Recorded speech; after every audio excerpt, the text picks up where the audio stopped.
Hi everyone, I'm Simon. I'm the CEO and co-founder of Scarab Tech. And don't gloss over. Don't gloss over.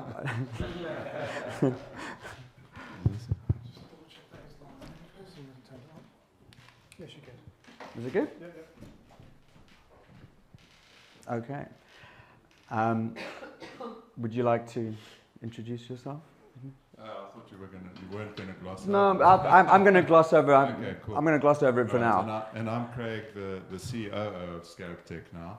I found Scarab Tech because of, as Julie mentioned, a project to create economic localization in communities where we were looking at various products that could uplift communities. It started during COVID. We looked at water projects, we looked at community internet service providers, we looked at things like biochar, and each of those are very difficult to work on their own. They can't wash their own face on their own. But as we started stacking them up, they actually start to make sense. And then Scarab Tech can actually fuel all of them. So it is the most exciting thing that I've found in the last couple of years. Thank you. So cool. Thank you. And a little bit about me. We got into this problem because, if you look around where we are now, it's easy to imagine that there isn't a plastic problem at all, or that the solutions exist because if you look out the window, you don't see any plastic. But even in a place like Zurich, the exit to the lake and the river coming in, they've got plastic traps because there's plastic in the rivers, even here in Switzerland. And in places outside of very wealthy nations in Europe and America, which have often, it looks like they solved the problem, but actually they're just sent it to us, in the third world. And okay, this is me. That's me. And this is, in 1984, this is a river in Johannesburg that we used to go up once a month, me and my cousins and friends and my dad, and you'd go and swim in the river. And I went there in the late 70s. So Yeah. All right. it was even cleaner. This is the same river now. That's the same place. Yeah. And so it's, when this is happening in your backyard with places that have got some sort of, nostalgic value as well as just I can't even take my kids to the river. You end up wanting to do something about it. So it was really friends. We were all discussing exactly this kind of problem, and we were on a friend's farm, and he had a biodiesel gasifier where you took farm waste and you threw it in, and it made gas, and we were like, well. We were just talking, we were like, well, why couldn't you just put plastic in a biodiesel gasifier? They're both hydrocarbons, the ones, it should work. So we sort of sat there and fed a few pieces in and nothing happened. And then we did a bit more research and we worked out, no, this is possible and you can totally do it. So we looked around, we're like, well, why don't we just build a machine? We built a small one, a proof of concept, just to, just as a sort of education project. And we looked for grants and we did, we got one. We got our first money from Burning Man, which if you've been will not surprise you, and if you haven't, it might. So that was the first one, and it's a giant dung beetle, and if you look over here, that's the machine, and it's built from old boiler parts, and it was put together. I mean, it looks like something out of Mad Max, right? It's great, and the thing we told Burning Man is we're going to take the waste plastic, we're going to turn it into gas, we're going to run a generator, the generator's going to run a sound stage, and we threw parties. So there were plastic parties. And we've been doing this every year since 2018, 2019. We make a whole lot of fuel, we take it down to Burning Man or Africa Burn, and we give it away, and all the art cars can come and get free fuel, and we throw parties, and yeah, that's me. And he wears that often. I mean, I like parties. And then people kept coming up to us and going, what the hell is this machine? And then you'd explain pyrolysis, and then they were like, well, where do we get one? And we're like, no, this is really just an education project. You can't have ours. There's only one of them. I mean, we got asked enough times that we said, all right, well, maybe we should make these, maybe we should try and make them. So we set up Scarab Tech, and Scarab Tech is called Scarab because a dung beetle is a dung beetle, and Dung Beetles Cleanup Shared. So that's why it's called that's why it's called Scarab Tech. And you know, we tried to, so we made them bigger. The first thing was like, well, this thing has to be bigger, and we only made one bigger, and we immediately went back and started making them smaller and smaller. And there's a reason for that. So why is there a demand for small plastic processing? Yeah, why is there a reason for small, tiny machines? And to answer that, we kind of have to backtrack a bit, because there's a lot of misconceptions about both plastic and what happens to plastic. You know, and what the solutions are. The solutions that most people think of are not really true. So I'm going to fly through some quick things. The 2-hour version of this could be 2 hours, so I'm going to zoom through some slides. But the first thing is, I'm not anti-plastic. Plastic is fantastic. Like, it really is. It's just the most incredible material, and it's got a great ecological pedigree. The first plastic is probably the reason we have elephants. The first plastic was celluloid, and it was made from plants, but it was made to make billiard balls, which until that point were made of ivory, and they were running out of elephants to make billiard balls, and this James Hyatt came up with this substance, and it replaced billiard balls and saved the elephants. And then they worked out that oil was way better at making these products than plants, because oil was like a Lego set of thousands of different hydrocarbons that you could put together and change and move around. It's like a big Lego set with every single Lego brick ever invented. Whereas a plant is sort of, you know, there's a few little Lego bricks, so it's much harder to build what you want. But with oil, oh my God, you could build the most amazing products. And we didn't just replace ivory, we replaced feathers and leathers and furs, and you know, all of those things that you see now. You know, there's a good reason that a lot of animals were saved by us finding plastic versions of the things we used to have to kill them for. Unfortunately, we also replaced a whole bunch of stuff that's actually quite ecologically friendly and completely sustainable. So, you know, cottons and bamboos and wools and sheep, not sheep, wools and silk. And, you know, so we started off replacing, well, we replaced lots of stuff that was great, and then we started replacing everything, and now everything just got replaced by plastic.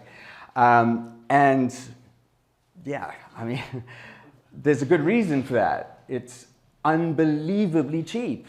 It's cheaper and it performs better. It's just a better material. And not only could we replace woods and steel and like everything, glass, you could make all these magic materials, you know, like Teflon and Gore-Tex, you know, materials that, you know, lets vapor out but not liquid water in, you know, things that really incredible. And, you know, the thing that amazes me more than anything else is that we're taking this giant Lego set to make amazing materials, and most of it gets set on fire, which is really unfortunate.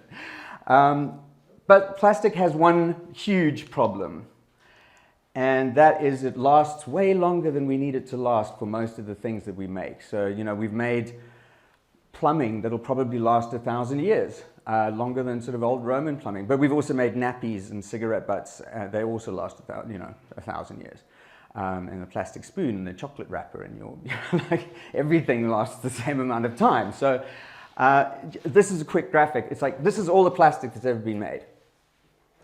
And that is the amount that just goes, it gets buried or just tossed into the environment, discarded.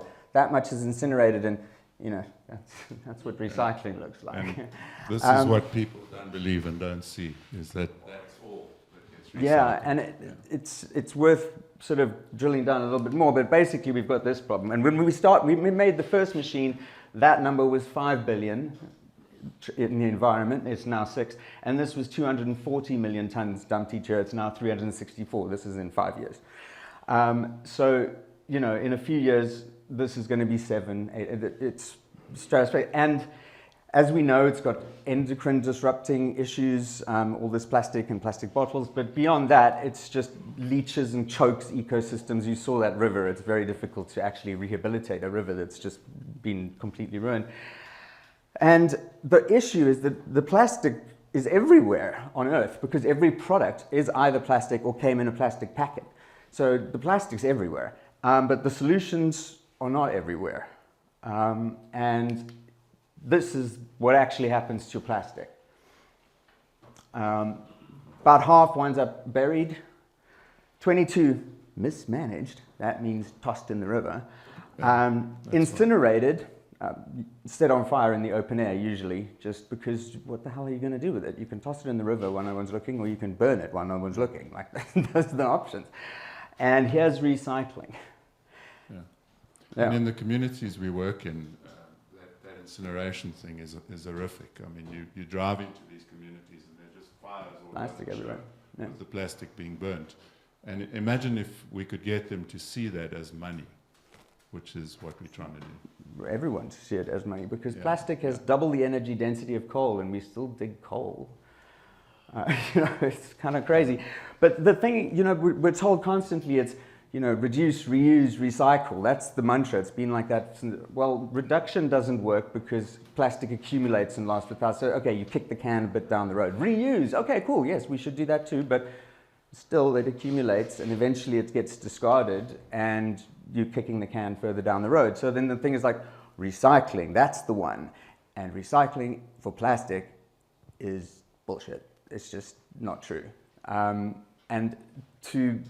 It's true, but it doesn't solve anything. And the sad thing is, you talk to recyclers, and they're actually anti our solution, because they say, no, we just keep recycling. We can recycle. Recycling it, yeah. Meantime, they don't know that you can't keep recycling. It's not indefinitely recyclable. Yeah, so there's three problems with recycling. The one is that most of the plastic you see isn't recyclable. It's just not. It's not, you can't process it. So landfill or incineration. And even the plastic that's recycled is not infinitely recyclable, so after about 3 or 4 cycles, you've got to throw it away. It's not like aluminium or glass. It's not infinitely. So eventually it all gets discarded. And then, okay, well, what happens if we could make it all recyclable and it could all be infinitely recyclable? And there are technologies like that, like chemical recycling to turn it back into plastic monomers. And the issue with that is that it doesn't matter, because most of the plastic will never reach such a facility. It will never reach any facility because it's light and it's bulky and it's everywhere, and it costs more to pick up and transport than it is worth. So if it's more than 200 kilometers, you can put 3 tons of plastic on a 40-ton truck, and after 200 kilometers, you spent more on diesel moving it somewhere. And that's why it's everywhere. It's not worth picking up. Isn't it also bad for our bodies? Oh, God, yeah. Yeah, there's a very, we had some graphics of how much ends up in your body. Yeah, a lot of it ends up in your bodies. Yeah. It winds up in the food you eat.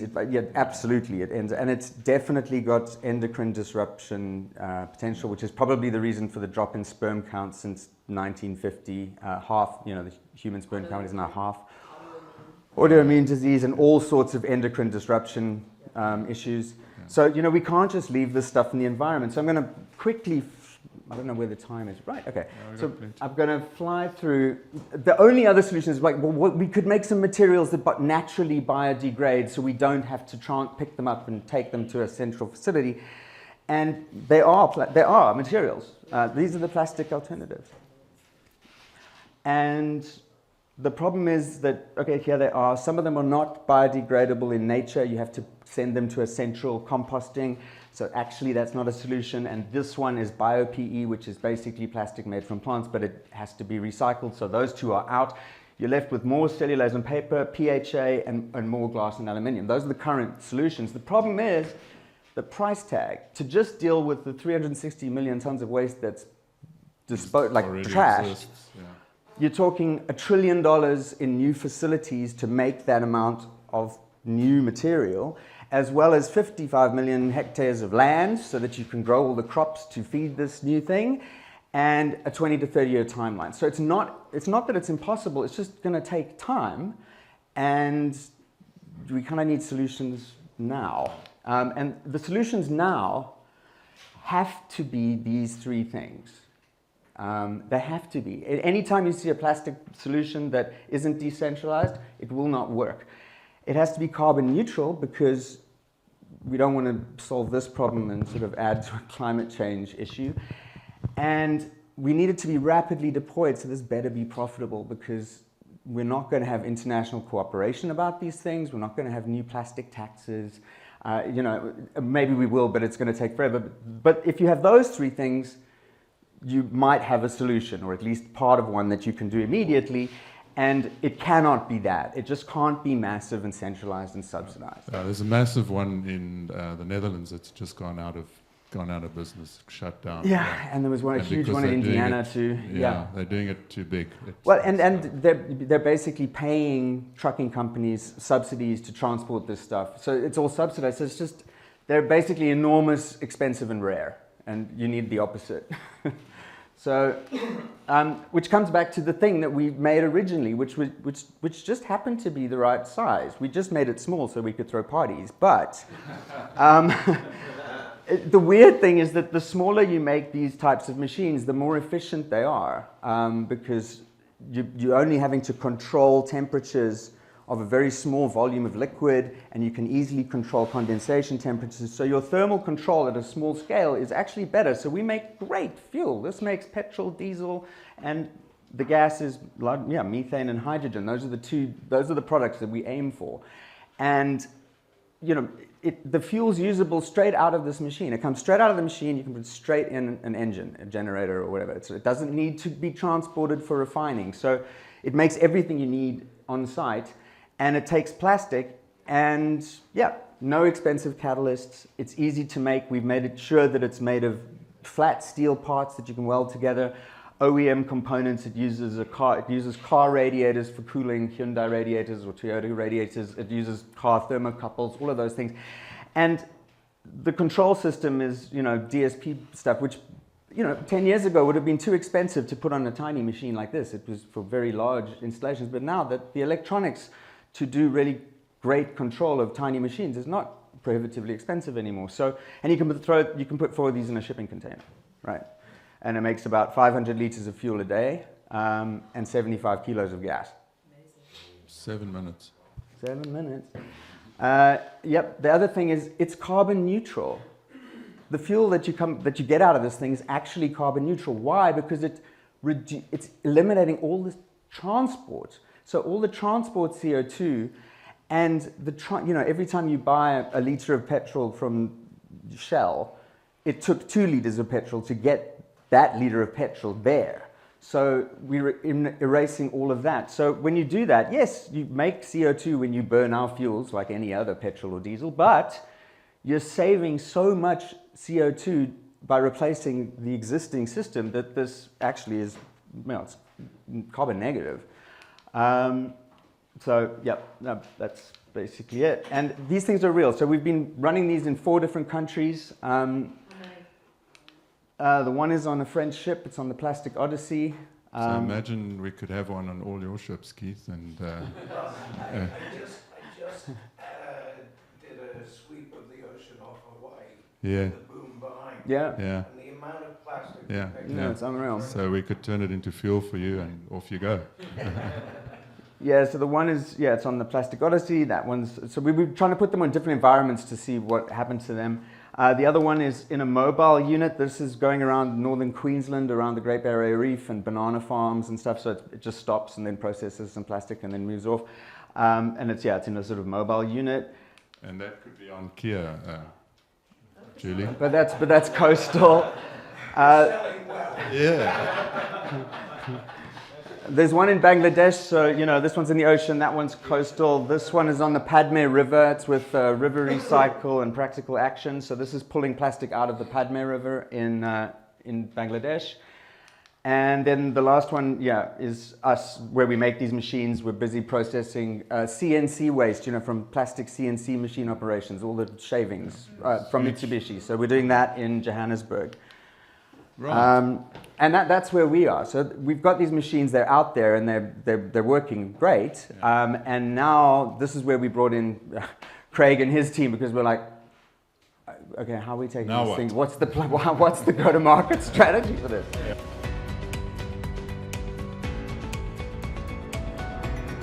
So what we did was we looked at this amazing solution and we said, well, we need a go-to-market model, we need an operating model, we need a financial model, we need an economic model, and we need a plan to take this to market. And given the kind of equipment, we said an operating license probably makes the most sense, because what you need is you need to be able to monitor the equipment, you need to consider safety, just consistency, performance, all those sort of things. So we'll add a bit of IoT to make sure that once the operator is appointed and he runs the show, he's performing effectively. So he puts in 200K, and his year one revenue is 390K, his year two revenue onwards is 580K. So from year two, he gets a 50% ROI. That offer's available today for this room. It might change. We might reduce that somewhat. And your payback period on that is 18 months. And that gives you a gross revenue, a 19% return. So it'll be an operating license with warranties and service and all of that built in. Our 5-year plan is to take the machine from where it is in R&D. So we're at this point. I was in Netherlands last week with the OSNL Energie region, where they are doing this kind of thing and looking for this kind of thing, and they have in principle committed to build a plant there. So what we want to do is build a show site that is a sales vehicle. We'll do one in Johannesburg, and we'll probably do one in the Netherlands as well.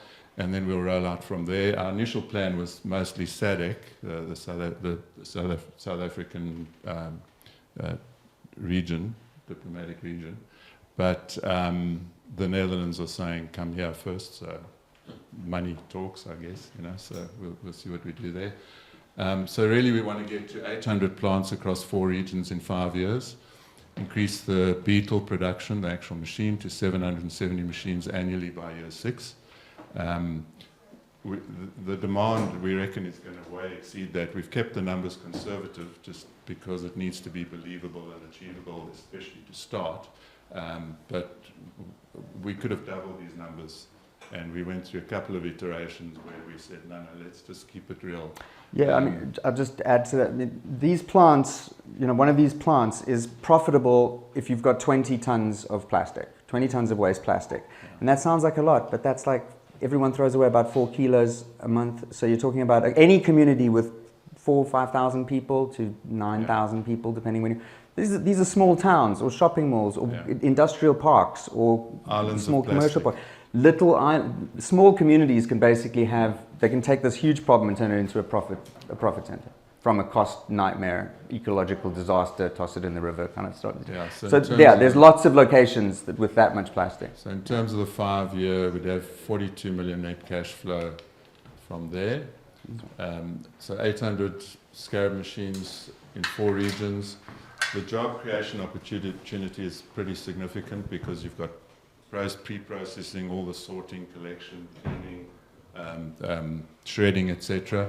And then the plant as well, so 2 machines, you've got a set of operators, etc. And then all the off-take opportunities, so significant job creation. So we would have 2.4 million tons of carbon saved up initially, and then thereafter 1.3 million tons saved annually.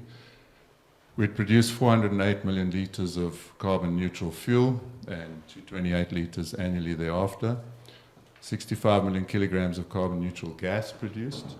The gas is worth more than the fuel, so we're doing some R&D to increase gas and reduce fuel, depending on the context. So for example, I'm also involved in a lodge project where what we're going to do is we've got letters of intent to put the machine in the lodge, take the plastic from the lodges and the surrounds and process it, and then run the Land Rovers for the game drives with the fuel, but also, of course, the gas can be used for cooking. So, brilliant circular free fuel scenario. 408. Let's bring it too close because we're going to get questions from the audience. Yeah, we're almost there. Plastic diverted, cash flow, you can see the numbers, 27% 5-year return on investment, and that's unleveraged. We've done various scenarios with when we should bring debt in, etc. Yeah.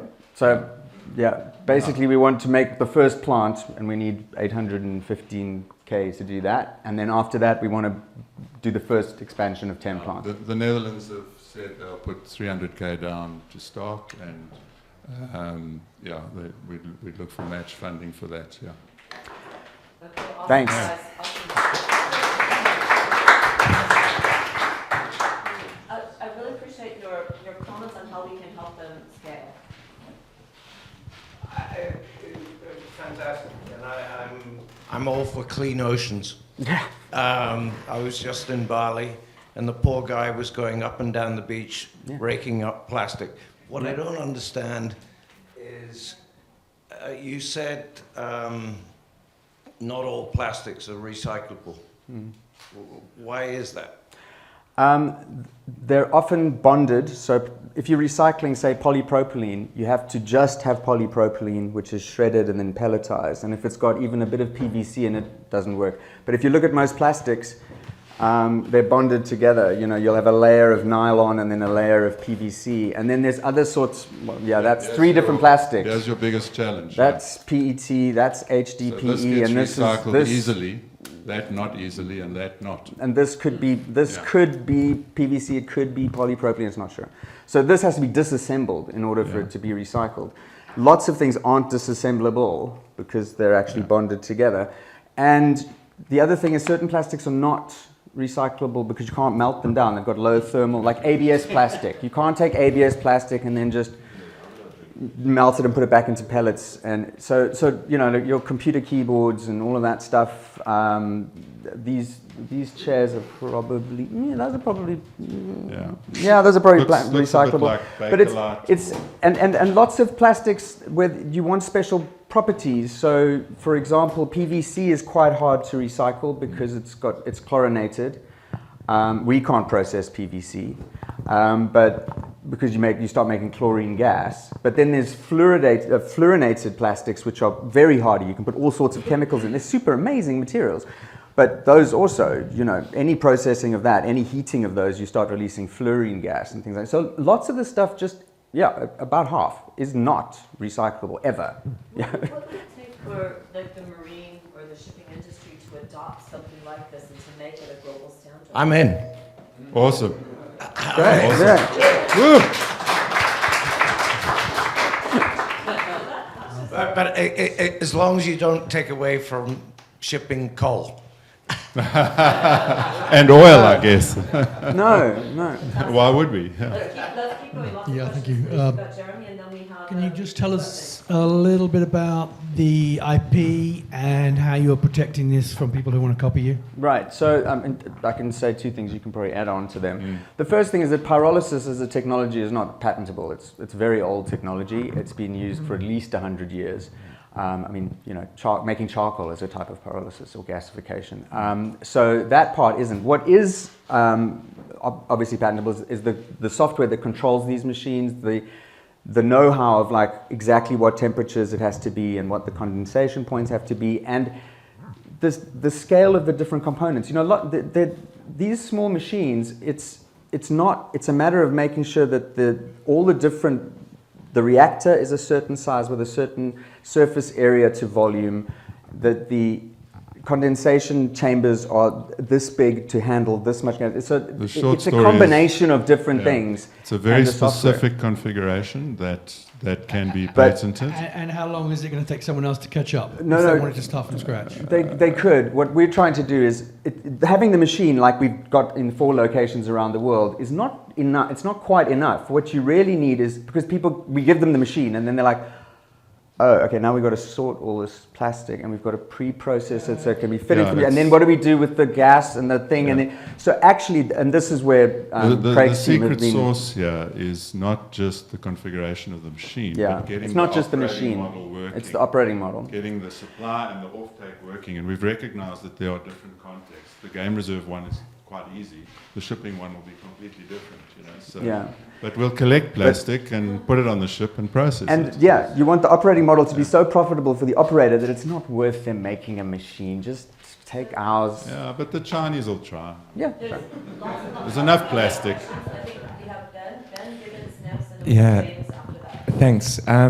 You touched on PVC. I wanted to ask about Yeah. We hope that there is regulation in EU and certain parts of the world about getting rid of some of the nastier additives, phthalates, and other things like that. What quality checks need to happen around this, and does the number of additives in plastics pose a health risk or a challenge to operations? In this process? In the process. Yeah, I mean, our machines don't process all plastics. We can't process PVCs, anything with a chlorinated or fluorine atom in it, we can't. We also don't process PET, we don't process water bottles. Because actually those kind of do get recycled. They're easy to identify, and they actually do. There's something happening there. We process mainly polypropylene and polyethylenes, those, and some polystyrene. But those ones are the most resistant to recycling. It's usually these films. They're too difficult to clean. There's no such thing as microbes that eat them. Those are the really tricky ones, and they're the least recyclable. So our solution, this whole solution, is a 50% solution. It's just available right now. Yeah. And in terms of those additives that you're talking about, inside pyrolysis, what generally happens is that they come out, because they're heavy, and they usually wind up in the char that you're left with, which is about 2% by weight, which either goes into bitumen or possibly requires disposal. But yeah. Okay, James? I have a question about the fuel and the gas. Yeah. Is this can I use this in my car? Can No. I power boats? You can power Yeah. transport? Or Okay, I wouldn't put it in my. Sorry, that was me. I think I wouldn't put it in my fancy new Mercedes, computer-controlled fuel injection thing. But if you're talking about a naturally aspirated engine, yep, no problem. So, So generators, Generators. Land Rovers for game drives. Yeah, things that don't use fuel injection generally, or have very Carburetor. precise, just an old school carburetor, Yeah. like So long-lived combustion engines. yeah. Any last question? Any last question? I want to make just an observation. So, I've heard you mention this a number of times, and I wanted you to come because I was really intrigued with it. And I think many of us in the room have, ADD. It's difficult for us to absorb anymore because there's so much information. What I would say is just brilliant. I think it's absolutely brilliant. Thank you. But I think it needs to be devastatingly simple in the way, almost like Amazon one click, right? And when I was listening to that one slide about decentralized, the three things, right? That, and how many times have we spoken about it? I kind of knew that, but it's just it almost needs to punch out deplasticizing, whatever the value proposition in 5 words is decentralized, it's this, because then the production of the fuel is already where it needs to be. Right. So you're solving 2 problems. Right. The fuel is local, the problem is solved locally, Yeah. people make money. One of the overarching themes of the whole summit is positive GDP. Yeah. Everywhere we go, we are the people that are solving the problem by building revenue, not going around to government saying, oh, could you please give us the money to solve the problem? Because guess what? The governments have no money, right? So let's build Especially the in problem Africa. by making money and solving the problem. Right. And then the energy is local. And there's something in your messaging that if you can That get needs to it be to punch, tightened. well, just punch it out. So that the first slide is, and then everybody's with you. But I have to say, it's the first time I've really understood it because it was front and center here. And it's super good. It's absolutely brilliant what you're doing. Really brilliant. So could you please thank Scarab Tech. Thank you.